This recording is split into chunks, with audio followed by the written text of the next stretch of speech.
Bulletproof Radio, a state of high performance. You're listening to Bulletproof Radio with Dave Asprey. Today, we're going to talk about sleep, and we're going to talk about stress. And it's probably not what you think, because today's guest is someone who didn't know that she would start out looking at either one of those things. After 15 years of grinding it out in politics and publishing and finance and all this stuff, Elizabeth Grosjean detected that she was really not that happy about things. So she did what any thoughtful entrepreneur type minded person would do. She ran away to Bali. And there she spent time getting in touch with stress. If this sounds familiar to you guys, I kind of did the same thing. After I got my MBA, I went off to Nepal and Tibet because at a certain point, you're like, I'm done.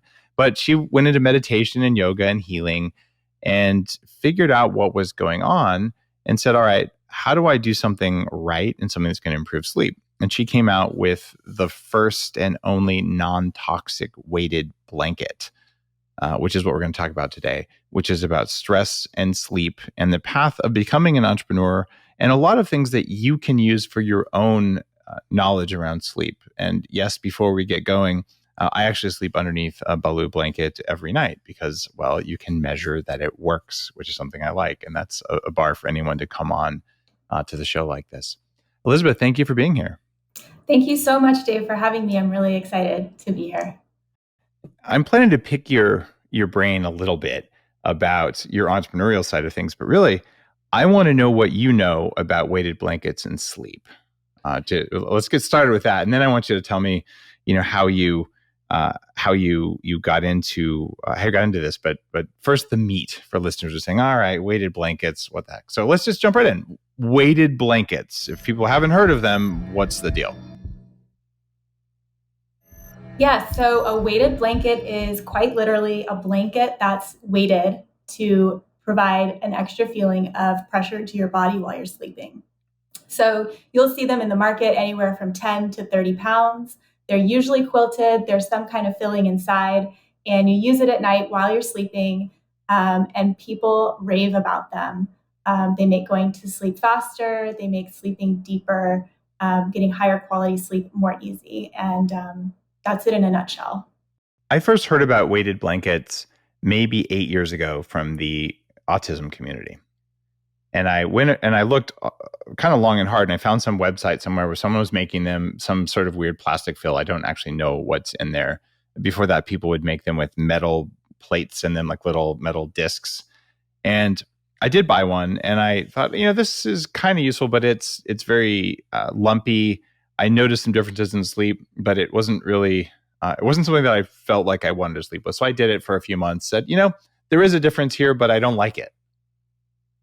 And then knowing what it did to calm people, I said, hey, Anna, my daughter must have been, that was long, I don't know, 7 or something.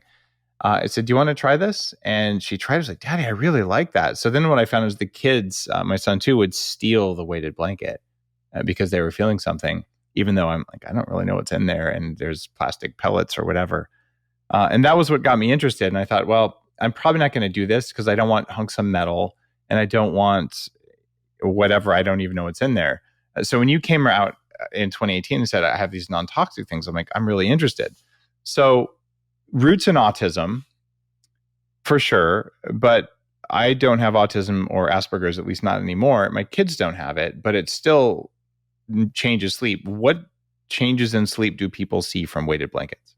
The changes in sleep that people see are, it becomes faster and easier to go to sleep. So oftentimes if you put this on, there's a very subtle but sudden physiological response that happens. So the body innately starts to just relax and let go. And so there's something happening in there with the fight or flight reflex, that trigger that so often we're really holding on to, and it's active all day long. The pressure on the body is letting you know that it's safe to relax that fight or flight response. So it's this sort of overwhelming yet subtle, gentle relaxation response that happens, and people will report that they slip into sleep. It's this effortless slipping into sleep very, very quickly. So there's that aspect of it. However, we also get feedback from customers that used to wake up 2, 3, 4, 5 times a night, either to go to the bathroom or they just toss and turn. They're now sleeping solid through the night without waking up at all. So you're sleeping more deeply through the night while you sleep. So it's faster going to sleep and deeper sleep and higher quality sleep. The way I look at it is that there's all these different systems with different goals in the body, and the emergent behavior at the end of the day is, okay, our body works, but there's micro movements that happen all the time that we're not even aware of, and they take energy, but it's systems within the body, unconscious systems that are sort of saying, what can I do? What should I do? What can I get away with? And eventually we notice something maybe. But I think that it's a similar effect to a squirming puppy. And anyone who's listening has ever held a puppy, like a really young puppy. You pick it up and it's just like a ball of wiggles. And then you just hold it. And after maybe a minute, you hold it from it, it goes bleh, and it just melts. And then you can rub its tummy and its tongue's hanging out. And it's like in this altered state, kind of. And I think that we're doing that to these subtle movement systems in the body that are making us toss and turn. There's no use to it. But the body's always doing an energy equation. And it's like, hey, you know what? I would have to expend a lot of energy to move now. It's not worth moving now. Therefore, I'll shut down this system in the way that it should be shut down anyway. And so you're getting sort of a cleaner, I'm asleep perspective on it. And I now, every night, at least when I'm not traveling, which is always, thank you, pandemic response. In that case, I always sleep under the Baloo, and I really notice that same thing. It's faster to go to sleep. Now it takes me 2.5 minutes, not 3 minutes. I don't have a problem going to sleep, but you put it on, you just kind of, and you slow down. Have you done any studies on, deep sleep percentages versus REM or anything like that? Actually, no, we haven't done studies with the blanket. I'd love to. I was talking to a doctor at USC about doing it with some biometric feedback devices, but we haven't gotten there. Interesting. There might be something we could do with Upgrade Labs or 40 Years of Zen or something. I just thought of that because we have all kinds of interesting gear for that. But even with just an Aura ring, I think you could probably pull together something. Oh, I know. It'd be great storytelling. Yeah. I have some ideas for you. Maybe I did the sleep challenge recently. We had thousands of people over a couple weeks teaching them how to sleep.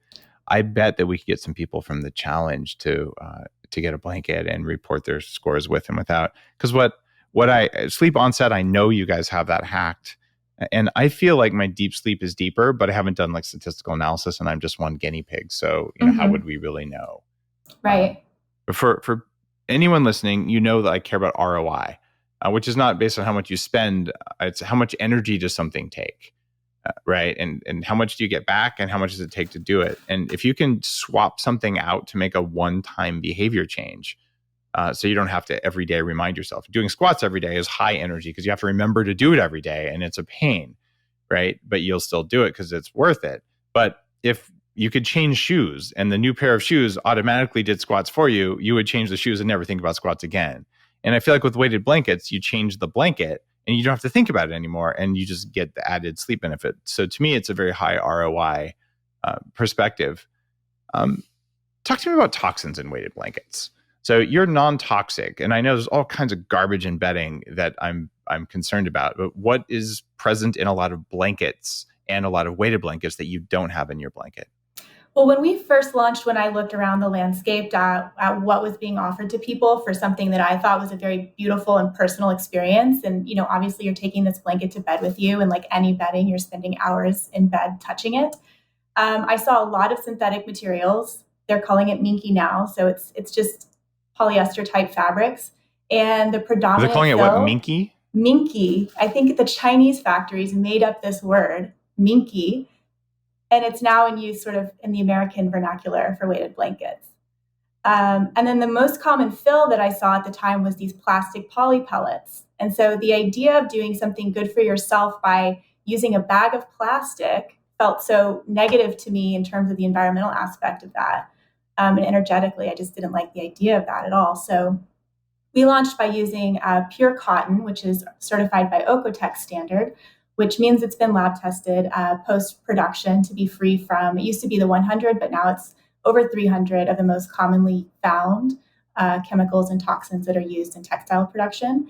And we're using glass microbeads and always have. And in my experience, they're a better feel. They're very fine and they contour the body in this sort of more significant, more intimate way than the plastic poly pellets ever did. So it's a better experience for the customer as well. There's something else that I noticed because I tried the plastic poly pellet one. Glass is dense. So what I am sleeping with the Baloo, it looks like a blanket and it's heavy. But the other ones look like a puffed sleeping bag, kind of, because they have these big channels with these big plastic pellets. So my bed looks like a bed. Well, mostly like a bed. I am a biohacker. But so that was one thing. But there's something about the blanket being the right thickness that mattered to me. And glass is inert, but plastic pellets, especially lots of them together, they build up a giant static charge. And for listeners who know about what's happening, even with synthetics rubbing against your skin, you have microcurrents that run across your body. And I'm not convinced that it's a really good idea to be sleeping under synthetics and building up a big static charge. That's why we practice earthing and grounding ourselves and things like that. So do I want to sleep with an inert, basically silica-based glass, or do I want to sleep with plastic pellets? I think I know. And there's also plastic pellets melt.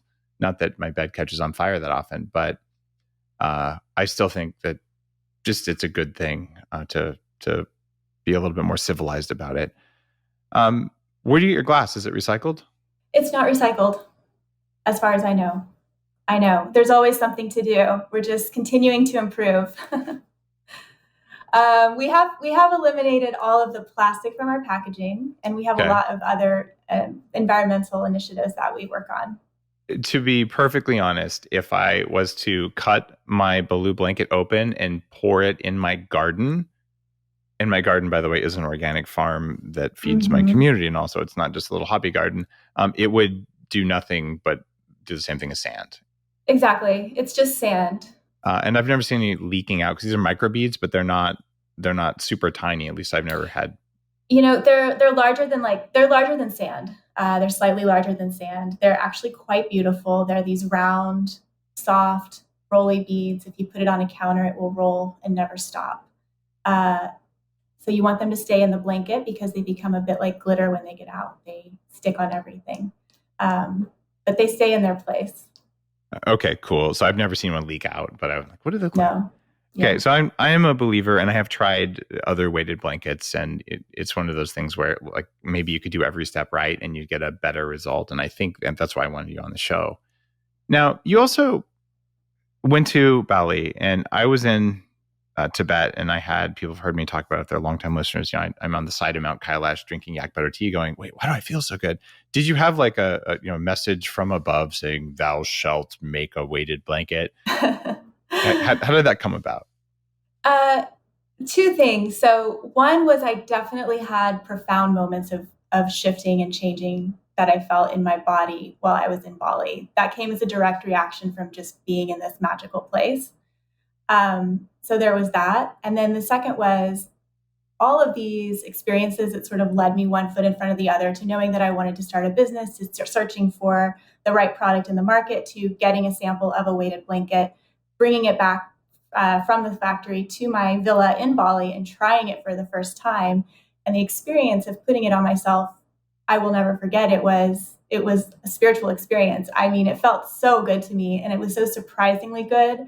And I was already living this extremely relaxed existence in the jungle, waking up with the sunlight and nature sounds every day. I didn't really think it could get any better. But it was this feeling of being relaxed down to like my toenails, which I didn't expect. And so that for me was a really profound moment where it went from me sort of searching in the market for a product that I thought I would like to offer to people to having something that I want to share with the world, that this is a beautiful experience. This is something that can help you reconnect mind and body in a really natural way, support sleep, support mental health, and help you have a better life because you can wake up being a better version of yourself.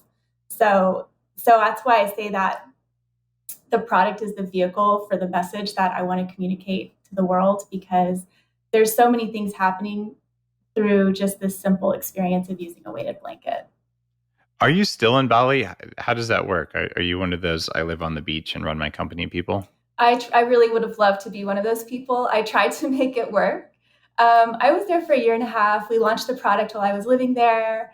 And I'd say until about 6 months in, I was living in Bali. But at a certain point, when it starts to become a real business for me anyway, I was a lot more comfortable being in the United States because of the time zones and our warehouses, our team, everyone's US based. So I'm happy to be back. I'm back in New York City.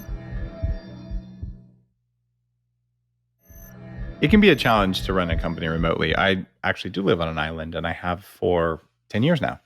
But it's an island with an international airport in the same time zone and an hour from Seattle, where my headquarters is. So that's a little bit different than Bali, which sounds idyllic, but I wouldn't want to be in those time zones. So this is your first entrepreneurial effort, wasn't it? Yes, I've always done things in the past. I was an Airbnb host on the side. I would sell things on eBay on the side. I worked for a venture-backed startup as the assistant to the CEO for a couple of years. So I got a lot of appreciation and insight into early stage business building by being on her desk. But this was the first time I ever did anything on my own.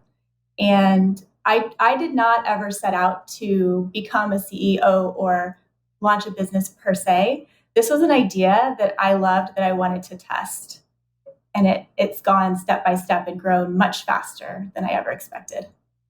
It's really interesting. A good number of entrepreneurs. I'm trying to figure out exactly who it is. I thought it was a founder of Lulu, but I don't think so. Maybe it was a co-founder, but they've spent time as executive assistants for CEOs of startups and just sort of watching how the game is played. So you had a pretty good look under the covers. See what I did there? Um, about how to do it. How many years in are you now? That you're about 2 years, 2.5 years in to starting? Two and a half. Yep. Okay. Do you like being an entrepreneur? I love it. Okay. I actually think it's the reason why I struggled so much in all of my jobs before working for other people. Okay. Some people are meant to be entrepreneurs and some people try to do it because it's cool, but they're not wired for it. So you think you were wired for it anyway? I think I was meant to be doing this. Yeah. Okay. Very cool. Now, what was it like when you first said, okay, I'm going to do this? Like, how did you fund yourself? Yeah, there's a whole story there. So actually, at that point, I had run out of money because I'd taken all my savings and gone to live in Bali for as long as I felt like I needed to get my head right. And I got my head right. I was in this amazing place. I saw this product. I was really excited about the brand, the launch, what it could do for people, but I had no money. And I actually wasn't fazed by that. I thought, okay, well, I just need a little bit to get started. And I know people that I can get funding from. And my dad offered right away. And I said no right away because I'm, independent child. I want to do it myself and definitely not accept help from my parents.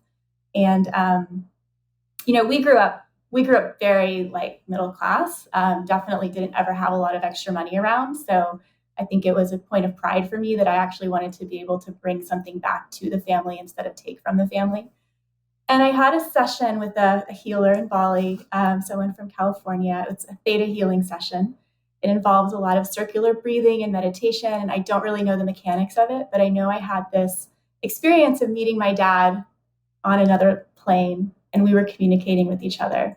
And I got this message of pure love from my father that he just wanted to give to me. And that the greatest gift I could give to my dad would be to accept his offer. And so I came from that. And long story short, I got a loan from my dad. That's where I started the business. But there was a lot of healing that went into accepting that money and then him becoming part of this entrepreneurial journey. And he also has a small business and has been an entrepreneur for most of his career. So we relate to each other in this new way that we didn't have before. And he's really excited to be part of the business and seeing it grow. Because I used to send him these investor updates. He would get really excited and send him 5 bullet points, what happened this week or this month. And he'd write back, okay, good for you. What is this internet thing? I don't understand. But as long as you're happy. Wow.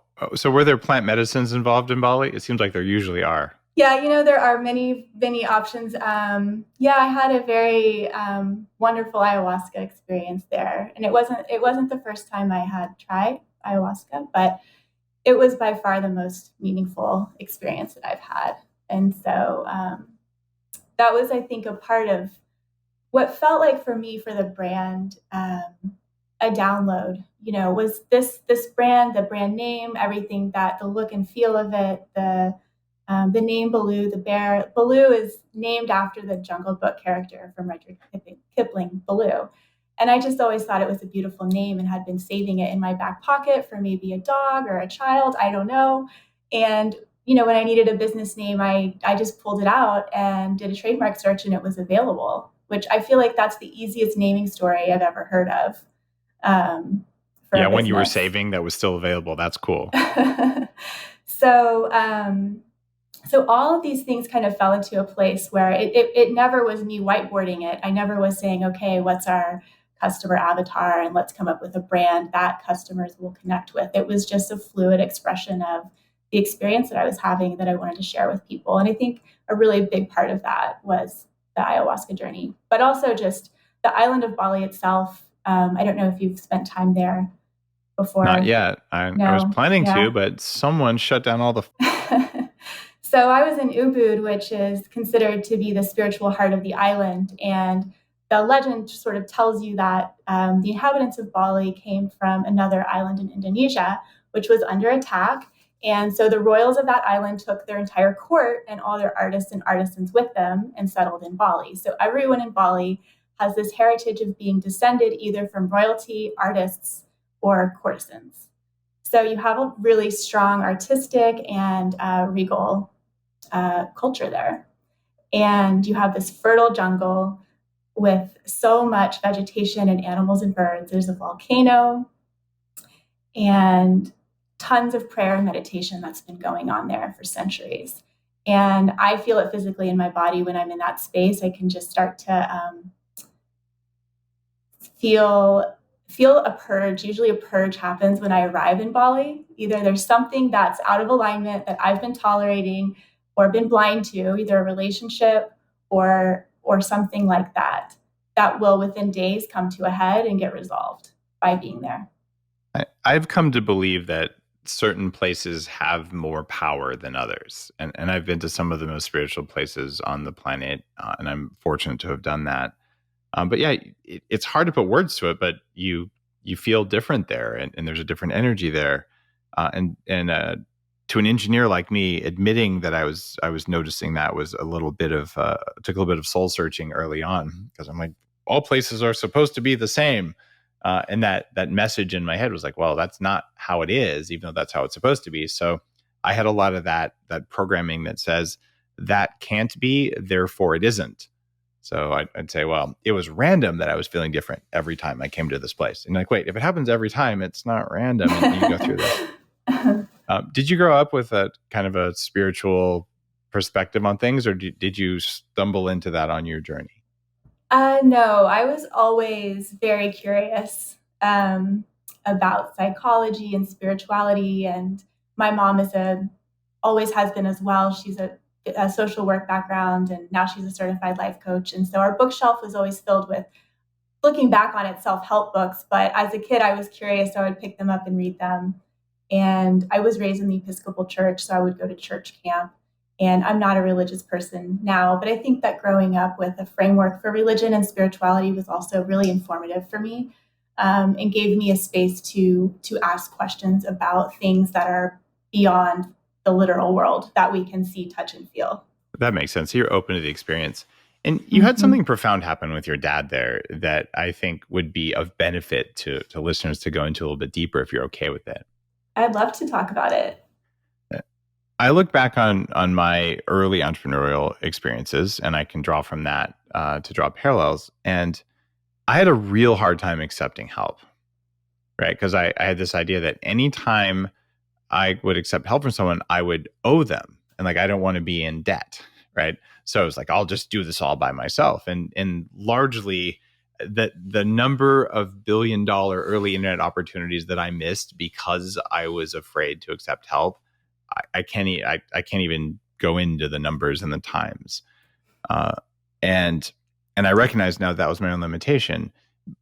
In your mind, though, you're sort of seeing money as a control thing, right? And you're saying, I don't like, I'm not at home anymore. I don't need the control thing. And then you realize, wait, it's actually a helping thing and I want you to succeed thing. And you did that in an altered state. Did your altered state there change your ability or willingness to accept help from other people as an entrepreneur? I don't know if I can give credit to that specific altered state for being what changed it, but I know that my relationship to accepting help, my relationship to money as energy, and my relationship to the world not being fixed and set around me as being something that's fluid and dynamic has shifted.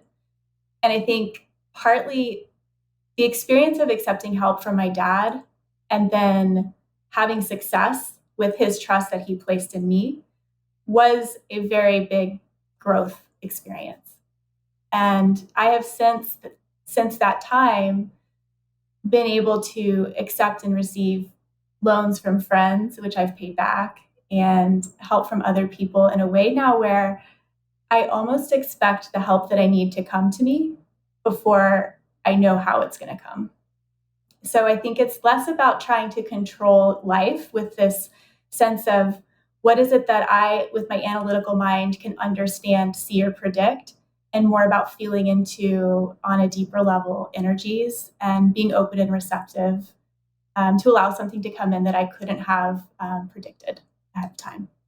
It's interesting because Lisa Nichols or Jack Canfield or John Gray, a lot of the leaders in personal development who've come on the show have all mentioned that manifesting or making things happen, but it's not a force thing. Like I said, it's like, oh yeah, it'll be there when I need it mindset.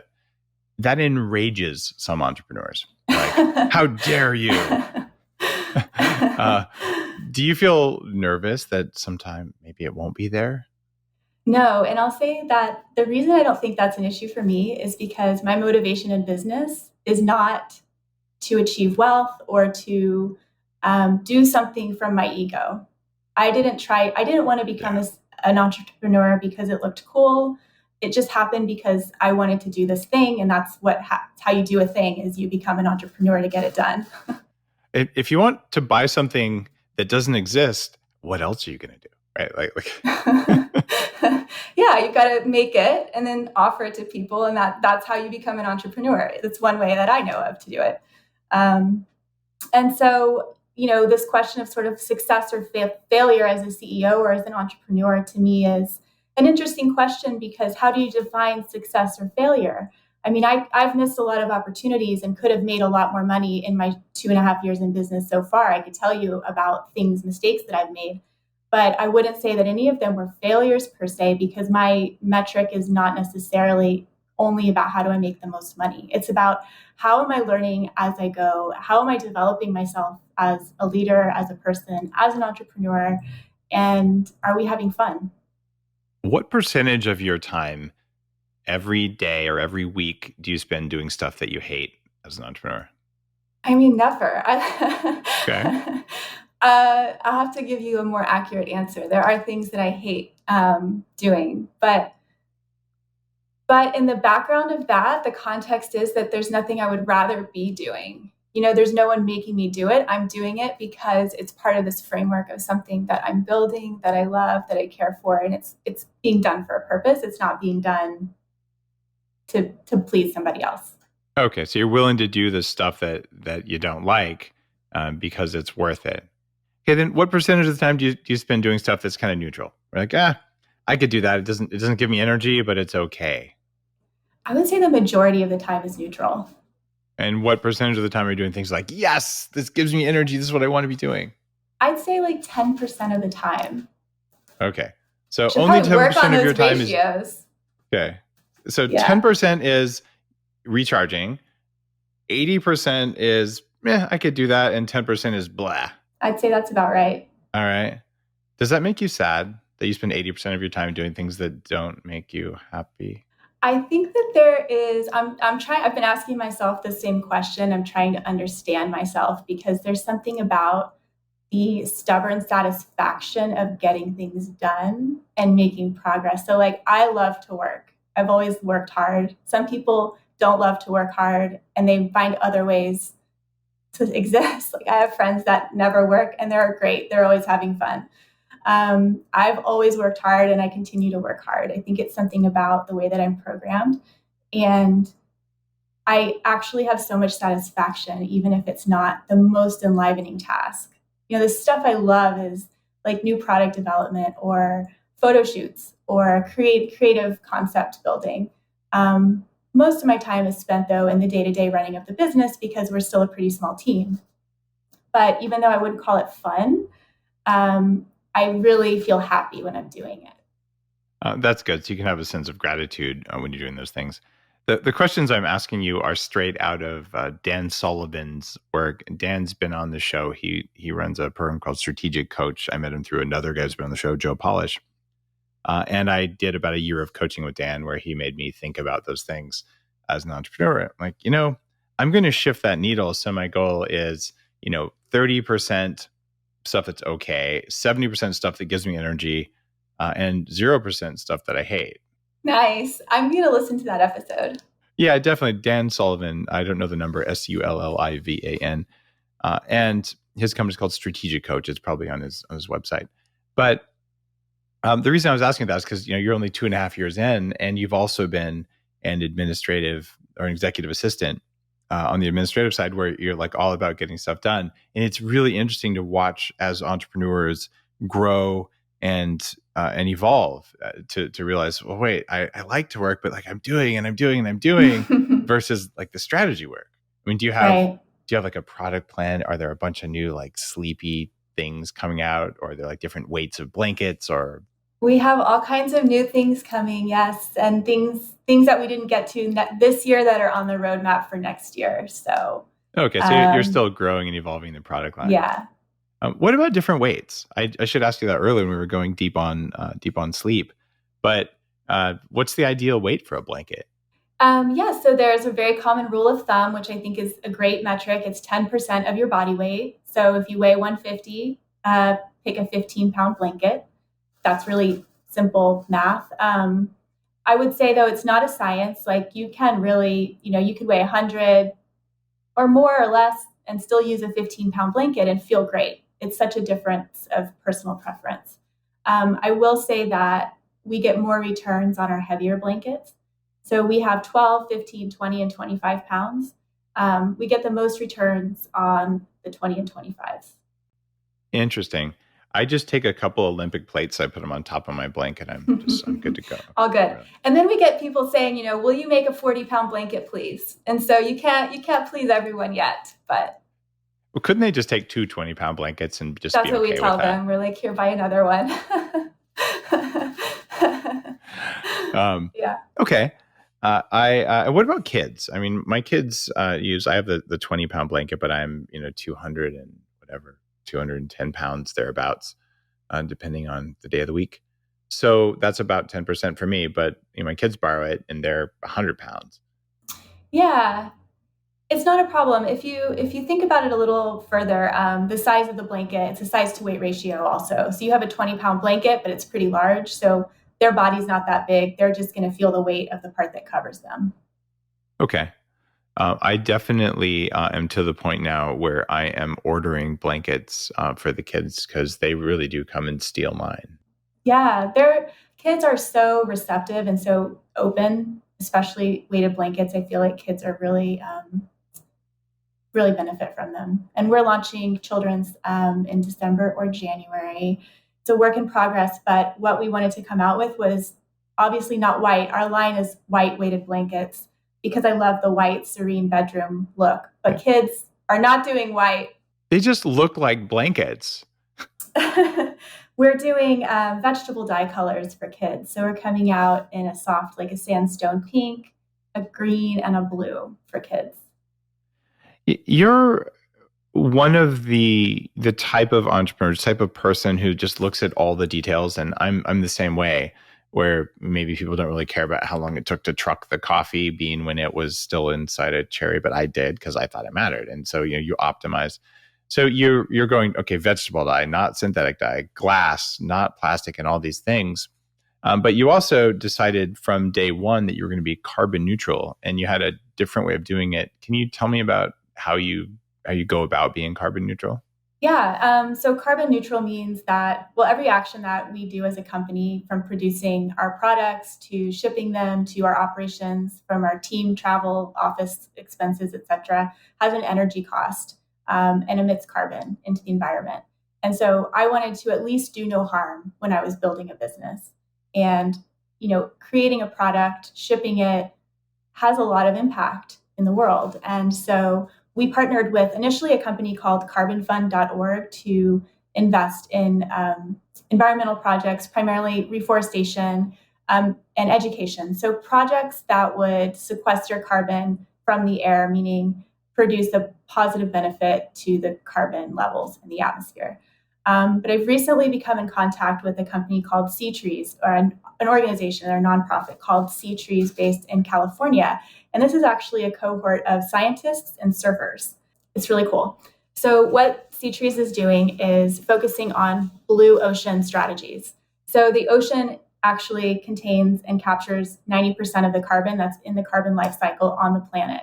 And they found that these projects that are done at the edge of land and sea can have the biggest impact in terms of sequestering carbon. So the projects that we're investing in are mangrove forest replanting and kelp forests. And one of their projects is in Southern California and Los Angeles County. There's a kelp forest project going on there. And there's mangrove forest replanting in Baik Island in Indonesia, where they've replanted 250,000 mangrove trees to repopulate the forest. So this is a project that we're involved in now. So we support them by calculating all of the carbon that we produce just by existing as a company through manufacturing, shipping, et cetera, and reinvest that back into these projects. They say to wipe out, the surf term, our carbon footprint. Nice. Yeah.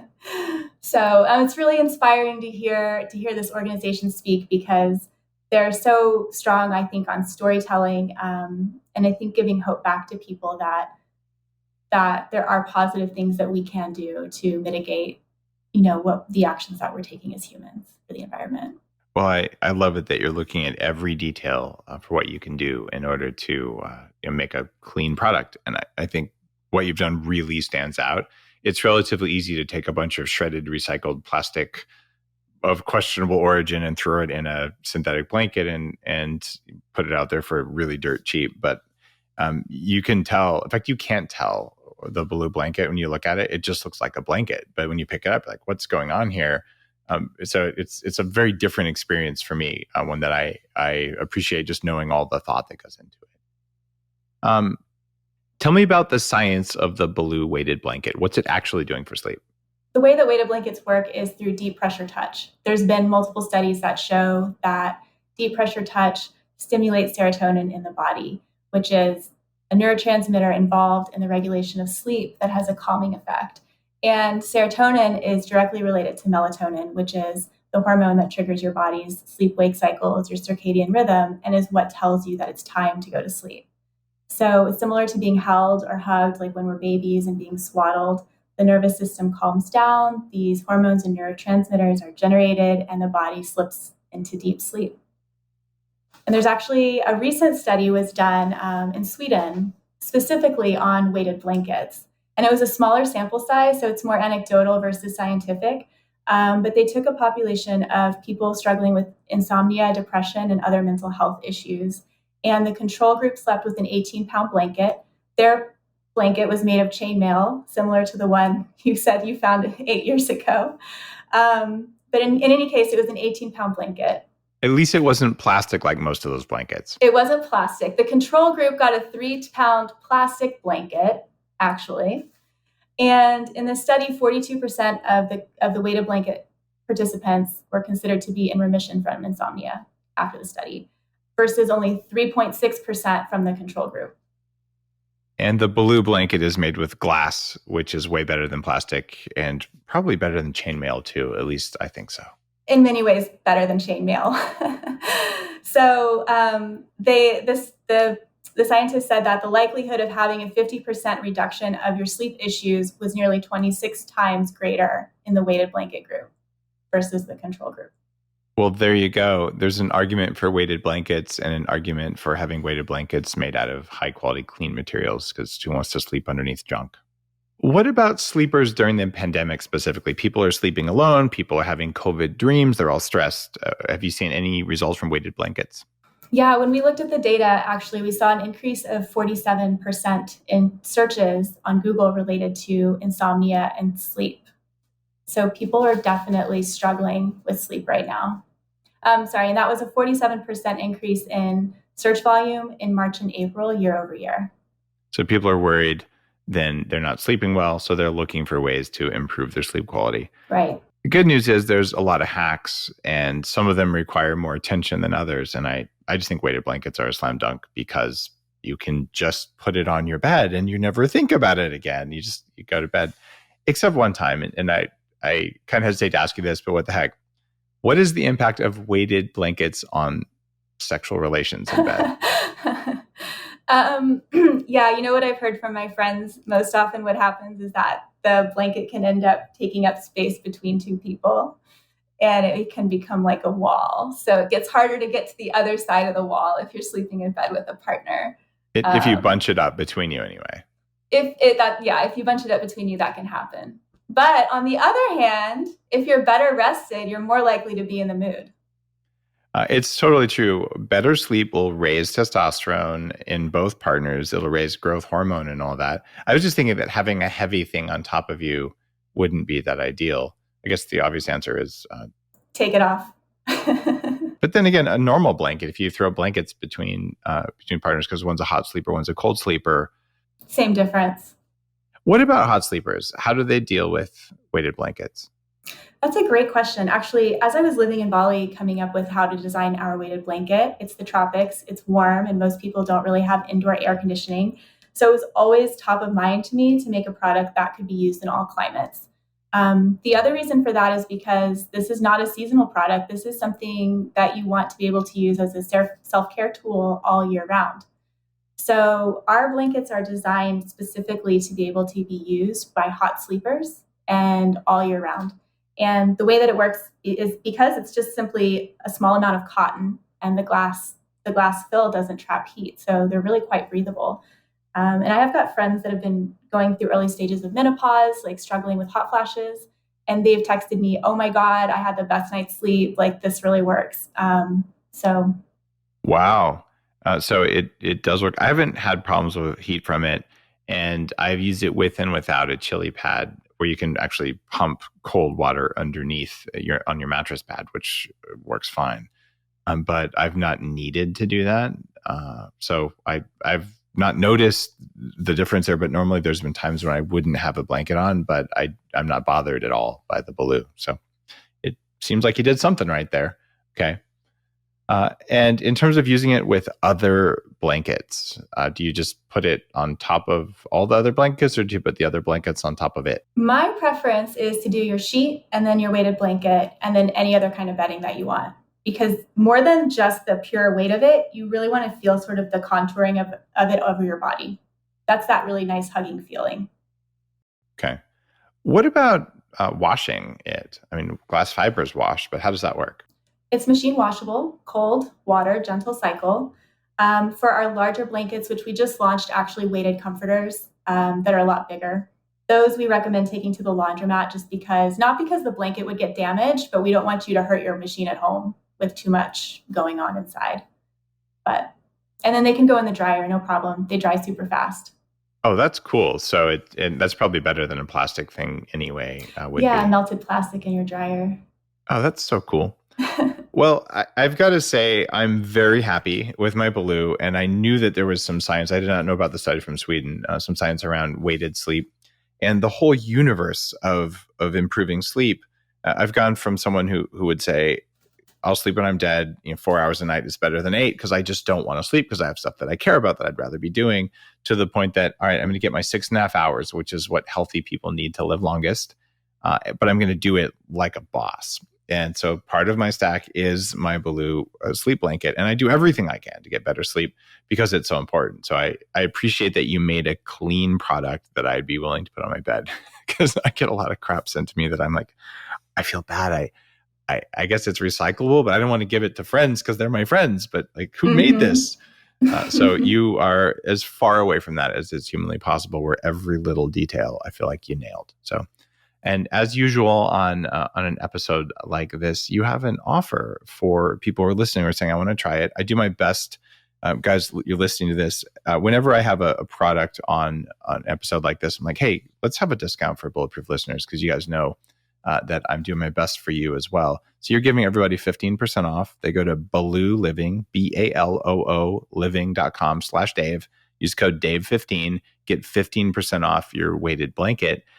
And I'm telling you right now, if you're thinking about this and you're saying, I could get some cheaper thing somewhere else, you get what you pay for. These are not super expensive blankets, and thank you for keeping the price reasonable, but these are noticeably different. They look different, they feel different, they have different materials, they're clean. And since you spend a third of your life in bed, that's a good place to go clean. So I really, truly believe in the product. And thank you for making it. Thank you. It's my pleasure. Thank you for being a guest on the show today, and we will talk again. Thank you.